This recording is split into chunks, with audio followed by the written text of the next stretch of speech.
Sin embargo, tenemos que recordar que en la Biblia no todas las cosas están descritas o nos han sido reveladas en orden cronológico, sino que a Dios le ha agradado muchas veces revolvernos las piezas del rompecabezas para que nosotros tengamos la responsabilidad de ponerlas en orden.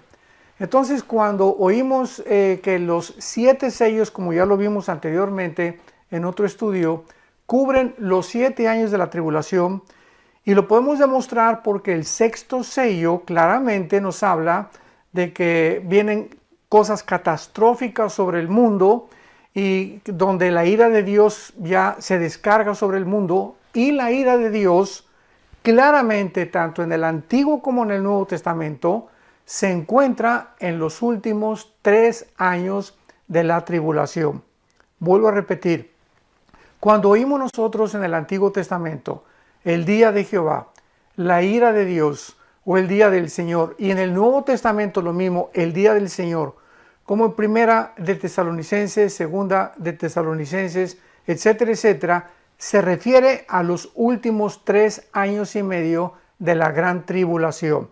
Entonces, estos 7 años de la tribulación están divididos, la primera parte en 3 años y medio, donde el sistema religioso que se atribuye a la gran ramera en Apocalipsis 17 va a tratar de colaborar con el anticristo, y hasta cierta manera se nos describe en el capítulo 17 de Apocalipsis que la ramera está arriba de la bestia, implicando que el sistema religioso al principio de los primeros 3 años de la tribulación va a ejercer poder sobre el poder político del anticristo.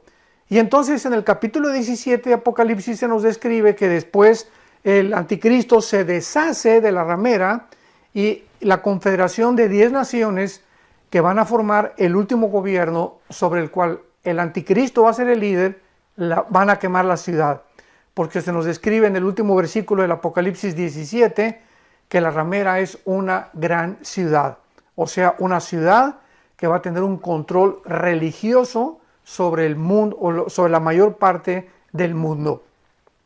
Y una vez que sea quemada esta ciudad, después de los primeros 3 años y medio, viene el poder político del anticristo, donde él se erige como juez, donde él ya no acepta ninguna religión más que la que él va a imponer, y es lo que dice Segunda de Tesalonicenses capítulo 2, que va a entrar al templo de Jerusalén violando el trato o el pacto que hizo con los judíos, y en ese momento él se erige como Dios. Y ahí viene completamente todo lo que son las trompetas que vamos a continuación a estudiar, porque las trompetas vamos a demostrar simplemente que van a suceder en los últimos 3 años y medio de la tribulación. Muy bien. En el capítulo 8 del libro del Apocalipsis encontramos el 7º sello. Vimos ya claramente que el 6º sello describe el final de la tribulación, o sea, ya casi cuando la ira de Dios está por consumarse y donde van a ser destruidas todas las naciones, las islas van a desaparecer, va a haber terremotos tremendos como jamás el mundo había experimentado. Pero lo más interesante de esto es que el Espíritu Santo nos muestra en el capítulo 8 del Apocalipsis que antes, en el capítulo 7, 4 ángeles, que son los que a quienes se les van a entregar las 4 primeras trompetas del juicio, sale otro ángel del oriente que les dice a estos 4 ángeles, un ángel les dice, no hagan nada. Los detiene a estos 4 ángeles hasta que sean sellados. Los 144,000 judíos, 12,000 de cada tribu, para que entonces después de que estén sellados, o sea, protegidos por Dios, los ángeles que van a tocar las trompetas en el capítulo 8 las puedan ejercer o puedan llevar a cabo su destrucción. Pero inmediatamente después de que son sellados los 144,000, abordamos el capítulo 8 del Apocalipsis e inmediatamente encontramos una revelación tremenda que nos muestra la influencia tan tremenda que tienen nuestras oraciones. Es impresionante cómo la Biblia describe la influencia, el poder tan grande que muchas veces como cristianos no hemos podido descubrir que tienen nuestras oraciones.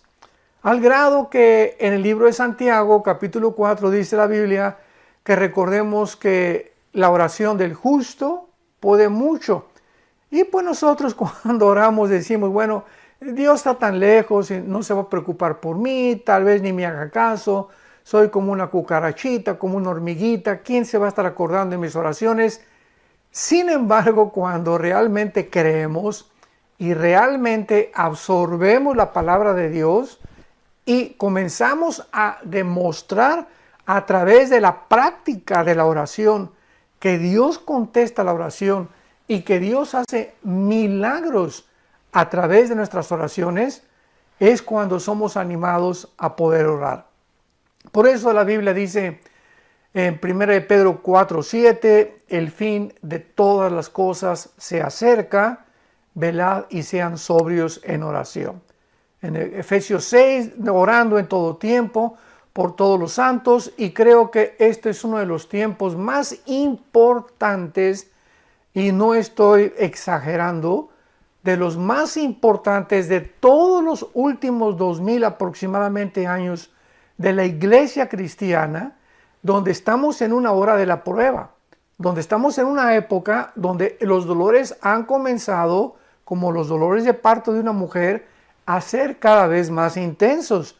Y mientras más intensos se hagan estos dolores, y mientras más la presión del mundo venga sobre nosotros los cristianos, más necesitamos fortalecer nuestra vida interior. Más necesitamos blindarnos con toda la armadura de Dios, con la espada del Espíritu, con el escudo de la fe, con el casco de la salvación, con los pies del Evangelio y orando en todo tiempo por todos los santos. Porque es a través de nuestra comunión, a través de la oración, donde nosotros hacemos contacto con la fuente de energía.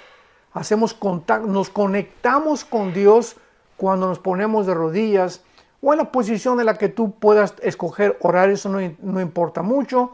Lo importante es que no perdamos nuestro contacto con Dios. Y lo vamos a demostrar al final de la Biblia, en este capítulo 8 del Apocalipsis, que es la antesala de las trompetas que vamos a continuación a poder describir.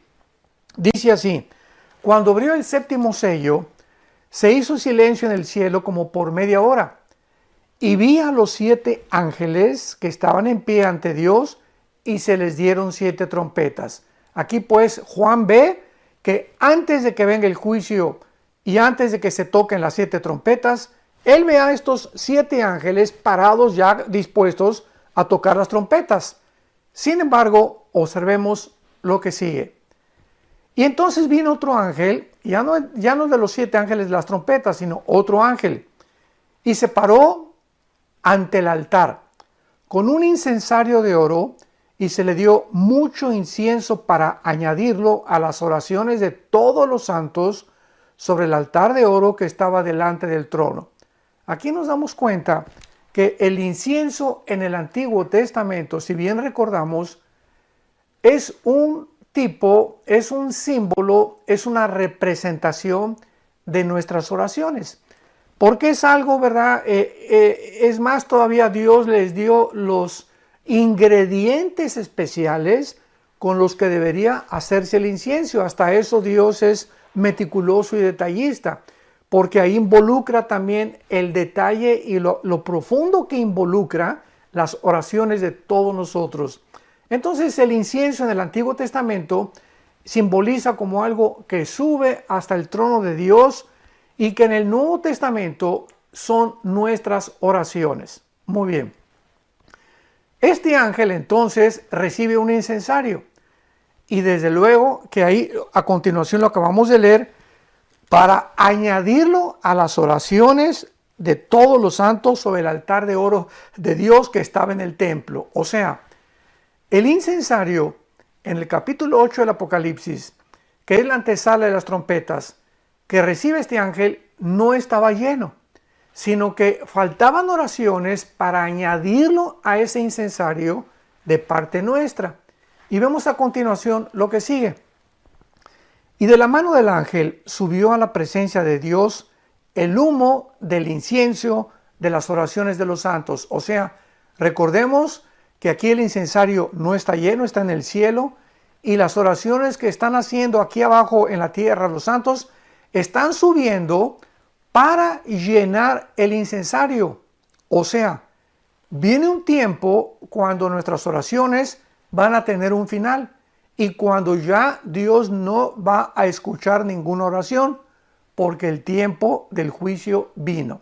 Entonces es maravilloso que nos demos cuenta que antes de los últimos años de la tribulación, Dios continúa teniendo misericordia y gracia, porque ya finalmente, ya al final no va a haber absolutamente nada. Vemos después de los 1000 años el juicio, el gran trono blanco, donde todos van a estar parados delante de Dios y se acabó la gracia, se acabó la misericordia, se acabó el favor de Dios. Entonces, dice la Biblia, de la mano del ángel subió a la presencia de Dios el humo del incensario con las oraciones de los santos. Y el ángel tomó el incensario, observemos lo que pasa, y lo llenó de fuego del altar. O sea, el incensario lo mezcló con el fuego del altar. Esto significa, porque ya vimos, las oraciones son del incienso que están guardadas en un incensario simbólicamente en el cielo, y el fuego implica el juicio de Dios. Entonces se mezcla el fuego con las oraciones de los santos y dice la Biblia, y lo arrojó a la tierra. O sea, en el momento que el fuego se une con las oraciones, dice la Biblia, el ángel agarró el incensario, todo esto es simbólico, y lo vertió para que cayera todas estas oraciones, o sea, simbólicamente, para que las oraciones de los santos fueran contestadas, mezcladas con el juicio de Dios. Y dice así, y hubo truenos, y voces, y relámpagos, y un terremoto. Y una vez que el ángel nos simboliza aquí con esta escena maravillosa, que nuestras oraciones van a ser contestadas, implica que las oraciones que estamos haciendo nosotros aquí en la tierra, de alguna manera están acelerando el juicio de Dios. Mientras nosotros oramos, le estamos diciendo a Dios, cada día que oramos, Señor, ya termina con esto. Ya ven por favor por nosotros, que tu gracia, que tu justicia, que tu paz se establezca en la tierra. Y aún en el quinto sello, lo vimos también en el quinto sello, en el capítulo 4 del Apocalipsis, vemos claramente también que los santos del Antiguo Testamento estaban orando en el versículo 4 en adelante, capítulo 6 del Apocalipsis, versículo 10 en adelante, en el quinto sello, estaban orando a Dios y diciéndole arriba en el cielo, hasta cuándo Dios, justo y verdadero, venga nuestra sangre. Ahí en el cielo todavía los ángeles están junto a los santos de Dios. Ahí en el cielo están los ancianos de Dios, los líderes del juicio y del trono de Dios, los sabios del universo, junto a los santos, y los santos están diciéndole a Dios, ya allá en el cielo, los que ya murieron como mártires, Señor, apúrate, ya que el juicio caiga sobre el mundo. Y esto es lo que sucede antes de las 7 trompetas. Santos de Dios, cuando comencé yo a entender estas cosas, de qué manera nuestras oraciones tienen el poder, porque Dios en su soberanía ha determinado todas las cosas, lo sabemos, y Dios ha establecido una hora, un día, una semana, un mes, un año, para las cosas que van a suceder. Así como Cristo vino en el tiempo exacto de Dios, así Dios ha determinado un programa cronológicamente en el cielo donde cada cosa que Él ha determinado va a suceder. como cuando en el capítulo 2 de los Hechos el apóstol Pedro, explicándole a los judíos la muerte de Cristo, les dijo, entregado por el predeterminado consejo y anticipado conocimiento. Predeterminado consejo. Dios había ya establecido desde antes de la fundación del mundo que su Hijo Jesucristo fuera crucificado. Con predeterminado consejo y anticipado conocimiento, Dios sabía cuando Jesús vino al mundo todo lo que iba a suceder. Y lo vemos en la misma vida de Jesucristo. Cristo, el día anterior a su muerte, cuando estaba tomando la última cena con los discípulos, él sabía perfectamente que esa noche era la última cena que iba a tomar con ellos. Él sabía que al otro día, a las 9 de la mañana, iba a estar colgado en una cruz. Él tenía un anticipado conocimiento de las cosas que iban a suceder.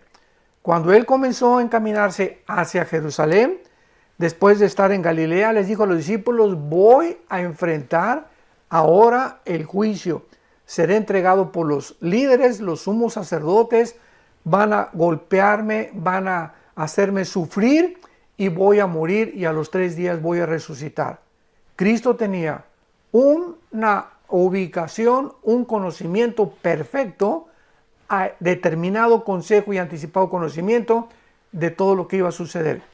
Muy bien, pero aun cuando Dios tiene este anticipado conocimiento de las cosas, escuchemos esto, en su soberanía, Dios también ha determinado que nuestras oraciones puedan cambiar las cosas. Esto es asombroso. O sea, ¿qué quiero decir? Que las oraciones pueden muchas veces hacer cambiar el consejo de Dios. Esto es una revelación impresionante. ¿Cómo lo puedo demostrar? Muy fácil. ¿Se acuerdan ustedes cuando Dios en el Antiguo Testamento le dijo a Moisés, he determinado acabar con este pueblo? ¿Y qué hace Moisés? Se pone en la brecha y le dice a Dios, Señor, no hagas esto. Y comienza a orar Moisés y por la oración de Moisés, Dios cambia su manera de pensar. Y esto es precisamente lo que significa cuando encontramos en el Antiguo Testamento y Dios se arrepintió. Y Dios se arrepintió. Y más adelante dice el libro de los Números, mas Dios no es hombre que se arrepienta como los hombres. O sea, cuando oímos esta frase y Dios se arrepintió, ¿qué quiere decir? Ahora lo entendemos. La palabra shuv, S-C-H-W-B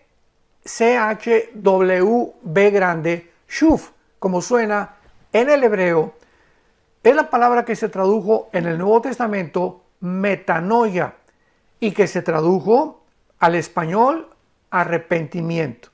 Entonces la palabra shuv en el Antiguo Testamento significa volverse, regresar a. ¿Qué es lo que significa el arrepentimiento? Vas en un camino, te arrepientes y cambias tu manera de pensar y regresas y te vuelves a Dios. Porque el verdadero arrepentimiento no solamente es ya no voy a dejar a fumar, ya no voy a tomar, ya no voy a ver pornografía, sino que aparte de dejar esas cosas, nos regresamos hacia Dios y reconocemos que sin Él no vamos a poder continuar viviendo la vida cristiana. Entonces en el Antiguo Testamento, cuando dice la Biblia que Dios se arrepintió, esto no significa que Él haya cambiado su manera de pensar respecto al pecado, porque es lo que significa para nosotros como hombres. Dios no se arrepiente como nosotros, o sea, su manera de pensar no es igual a la de nosotros, porque la palabra arrepentimiento significa cambio de mente, cambiar de manera de pensar. Cuando nosotros nos arrepentimos es de algo malo hacia lo bueno, pero cuando Dios dice que Él se arrepiente, es cuando Él cambia su manera de pensar con respecto a nuestro trato. Y Dios se arrepintió, o sea, Dios cambió su manera de pensar en cuanto a lo que Él iba a hacer con el pueblo de Israel, en cuanto a lo que Él quería o tenía determinado para hacer. Y otro ejemplo lo tenemos con el famoso Jonás. La palabra Jonás, ¿verdad?, significa paloma, ya lo sabemos, paloma significa Jonás. Y cuando Jonás es enviado a Nínive, a una ciudad asiria, para que esta ciudad sea completamente destruida, Dios, cuando ve que se arrepiente la gente, ya Dios había determinado, voy a destruir a Nínive. Y Jonás feliz de la vida, porque Jonás era de esos profetas, ¿verdad?, del juicio, que cayera fuego inmediatamente sobre todos los enemigos de Dios. Lo mismo que los discípulos antes de que muriera Cristo le dijeron que caiga fuego y que los mate a todos los que están en contra de ti. Cristo les contestó, ustedes no saben de qué espíritu son. Entonces Jonás era este tipo de hombre, como hay muchos cristianos también, que caiga el juicio de Dios y que ya los consuma de una vez. Pero este no es el corazón de Dios muchas veces. Entonces cuando Jonás ve que Dios perdona a Nínive, se enoja. O sea, Dios había ya determinado que Nínive fuera destruida, pero el arrepentimiento, cuando se dieron vuelta de sus caminos y regresaron a Él, Dios los perdonó. Este es otro ejemplo tremendo de lo que estamos nosotros exponiendo, que nuestras oraciones tienen un poder tremendo, una influencia maravillosa, simplemente porque en su soberanía Dios así lo ha determinado. Que cuando nosotros oremos, Él puede cambiar muchas cosas que iba a hacer o a favor o en contra de nosotros. Por ejemplo, Dios ha dicho, bueno, a Pepe ya voy a determinar hacer esto y esto porque sigue con su pornografía, ¿verdad? Me lo voy a llevar a casa, porque Dios se lleva a muchos cristianos antes de tiempo a casa. Y entonces Pepe se arrepiente. ¿Qué hace Dios? Cambia Dios su manera de pensar y entonces le prolonga la misericordia a Pepe y le agrega más años de vida porque Pepe se arrepintió de su pecado. Entonces, esto es lo que el Apocalipsis quiere nosotros enseñarnos y todo este trasfondo lo tuve que poder explicar para que cuando nos introduzcamos en el libro del Apocalipsis podamos comprender la mente de Dios. ¿Por qué hace Dios lo que hace? ¿Por qué estos juicios tan terribles? Porque llega un momento en que ya el ser humano está tan depravado, tan degenerado, tan endurecido. El otro día yo estaba escuchando que lo que está pasando ahorita actualmente en el mundo con el famoso coronavirus y la pandemia, etcétera, etcétera, que ahora ya quieren hasta que usemos gogles. O sea, a ratito nos van a querer vestir de astronautas, que dice que para protegernos de esto. Yo estaba pensando dentro de mi corazón realmente, lo que se encuentra detrás de toda esta orquestación siniestra es mucha maldad. Hay mucha maldad detrás de todo lo que está pasando. O sea, yo le comenté a mi esposa el otro día, nos quieren matar, están prohibiendo medicinas que pueden sanar a las personas, inmediatamente las sacan del internet. O sea, hay algo detrás siniestro y lo único que pude concluir es peor maldad que la de los nazis. Hay personas en el siglo XXI que no tienen alma, que ya han perdido su alma, que lo único que les interesa es enriquecerse, tener poder político, tener influencia sobre los demás y ver a todos los seres humanos como una bola de esclavos, exactamente como en las antiguas películas de ficción. Entonces, esta es la razón por la cual esta maldad que se profetizó en la Biblia, Mateo 24:12, por haberse multiplicado la maldad, el amor se enfriará. 2 Timoteo capítulo 3, porque vendrán tiempos peligrosos, Pablo, le dice el Espíritu Santo, hombres amadores de sí mismos, vanagloriosos, orgullosos, sin afecto natural, sin ningún sentimiento por los demás. 1 Timoteo 4, porque el Espíritu dice que muchos apostatarán de la fe, escuchando espíritus engañadores, con doctrinas, con barbaridades, herejías que vendrán contra la palabra de Dios y para alejarnos del camino. Estamos en tiempos peligrosos en los que hace 2000 años el Espíritu Santo le dijo a Pablo y estos tiempos están por culminarse y que el libro del Apocalipsis nos los describe. Y entonces vienen las trompetas, donde el primer ángel, capítulo 8 del Apocalipsis, versículo 7, toca la trompeta y de una forma resumida, el primer ángel toca la trompeta y se quema la tercera parte de toda la hierba verde del mundo. Todos los árboles y todo lo que es verde se quema. La segunda trompeta, versículo 8, se toca la trompeta y la tercera parte del mar, la tercera parte de los barcos, la tercera parte de toda aquella vida que existía en el mar es completamente destruida. La tercera parte se convierte en sangre. Hace algunos días, finalmente, mi esposo y yo estuvimos en una playa cercana y nos impresionó la cantidad del famoso sargazo, que son como algas marinas descompuestas, y pues no pudimos entrar a nadar. Todo estaba lleno de sargazo y están tratando de juntarlo y todo. Y yo me acerqué y el olor era nauseabundo, era un olor terrible. Bueno, ¿qué cosa es esto? Que después de tantos experimentos de bombas atómicas que se han hecho en el océano Atlántico y Pacífico, después de los billones de litros de petróleo que se han derramado en todos los océanos y en los mares del mundo, el mar ya está ahora sí que insoportable la vida marina. Están delfines encontrándose muertos en las playas, ballenas encontrándose muertas en las playas, y todas estas algas, este famoso sargazo, no son más que algas que se están muriendo, que es vida dentro del mar y que se muere con la contaminación, que se desprende y que el mar arroja hacia las playas. Y el olor pues es nauseabundo porque trae todo el olor, ¿verdad?, de la contaminación de todo lo que nosotros los seres humanos hemos hecho con la vida marítima.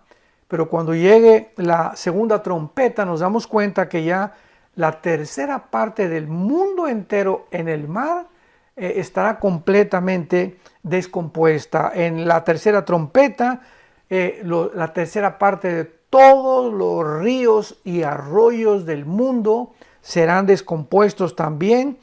Y dice la Biblia que en la cuarta trompeta el sol, la luna y las estrellas se oscurecerán en una tercera parte para que no hubiera luz en la tercera parte del día y asimismo de la noche. Y cuando entremos nosotros a la quinta trompeta, en el próximo estudio, en la próxima conferencia el sábado, en la respuesta de las preguntas, vamos a profundizar en la quinta trompeta, que es cuando un ángel baja al centro de la tierra y abre el abismo. El abismo es el lugar donde están escondidos todos los demonios. Imaginémonos que va a ser abierto el abismo y van a subir a la superficie de la tierra, y se describe la forma de estos demonios como langostas, pero con una mezcla híbrida de seres humanos, de reptiles y además de insectos. O sea, es una mezcla híbrida que vamos a explicar en la próxima conferencia para darnos cuenta al grado en la que la genética moderna o la pseudociencia que está actualmente tratando de mezclar a los animales con los seres humanos, con el ADN humano, con el ADN de los humanos, va a tener su consumación. En el libro del Apocalipsis está claramente escrito, lo vamos a ver profundamente en la próxima respuesta que le demos, qué es lo que pasa en la quinta trompeta, para que podamos darnos cuenta lo cerca que nos encontramos precisamente de los juicios de Dios, que de alguna manera el Espíritu Santo nos está alertando y nos está previniendo en este tiempo. Busquemos a Dios con todo nuestro corazón. Quiero leer en el Evangelio de Lucas, capítulo 21, lo que la Biblia dice claramente, o las advertencias que ya Dios nos hace para el tiempo que estamos viviendo. Dice Lucas 21, 34. Mirad también por ustedes mismos, Es tiempo que comencemos a vernos tal como nos ve Dios, con la inmensa vaciedad con la cual nacimos, vacío con el cual nacimos, y la profundidad de la maldad que traemos los seres humanos todavía, para que miremos realmente a Dios, que Él es el que nos mira, y que podamos nosotros escapar de las cosas que vienen sobre el mundo. Mirad también ustedes mismos que vuestros corazones no se carguen de glotonería y embriaguez y de los afanes de la vida. O sea, acordémonos que la vida no solamente es comer y beber, porque así hay millones de cristianos, desgraciadamente, que, Señor, cuando dan gracias por los alimentos, gracias Jesucito mío, que dáselos a los que no lo tienen, en el nombre de Jesús, amén. Y hasta cuando dan gracias por la comida, se vuelve mecánico y automático. Y comenzamos a creer solamente, ¿verdad?, que vivimos para comer y para beber, y no es así. Dice la Biblia, y de los afanes de la vida. O sea, tengamos cuidado que estas cosas que están sucediendo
when my heart is heavier, I remember that I have got someone like you in my life. A single day is nothing without you. I hope that my sunshine always be with me. No entren a nuestra vida espiritual, a nuestra vida interior, y nos quiten la paz, y nos desenfoquen. Perdamos la brújula y podamos perder el camino, y creamos que estamos siguiendo a Jesucristo, y ya dejamos de seguirlo, y muchos han comenzado ya a seguirlo desde lejos. Así fue como Pedro cayó en el pecado de negar a Cristo, cuando lo comenzó a seguir de lejos. Y finalmente dice la Biblia, y venga de repente sobre vosotros aquel día. ¿Cuál es aquel día? El tiempo que estamos estudiando en el Apocalipsis, que caerá sobre el mundo. Porque como un lazo vendrá sobre todos los que habitan en la faz de la tierra.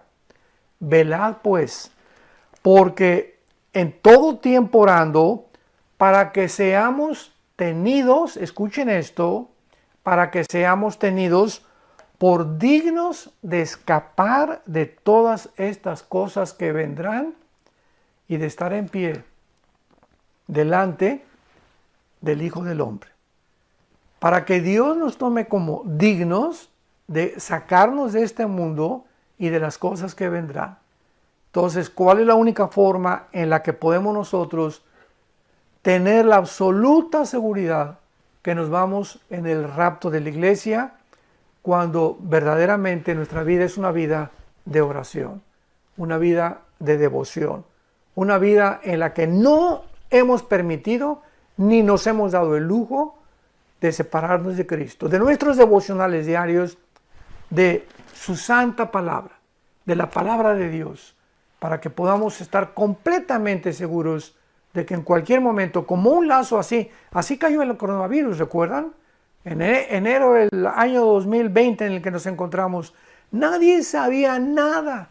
Entramos a febrero y pues más o menos entramos en marzo y de repente, como un lazo, nunca nos imaginamos. Marzo, abril, mayo, junio, julio, llevamos 5 meses. 5 meses con una supuesta pandemia en la que ha arrasado con la economía, con el problema mental de millones de seres humanos, con niños, con matrimonios, etcétera, etcétera. Ha devastado la humanidad en los últimos 5 meses y cayó de repente, como un lazo. Nunca nos imaginamos que pudiera el mundo entrar en el camino donde el mundo se encuentra actualmente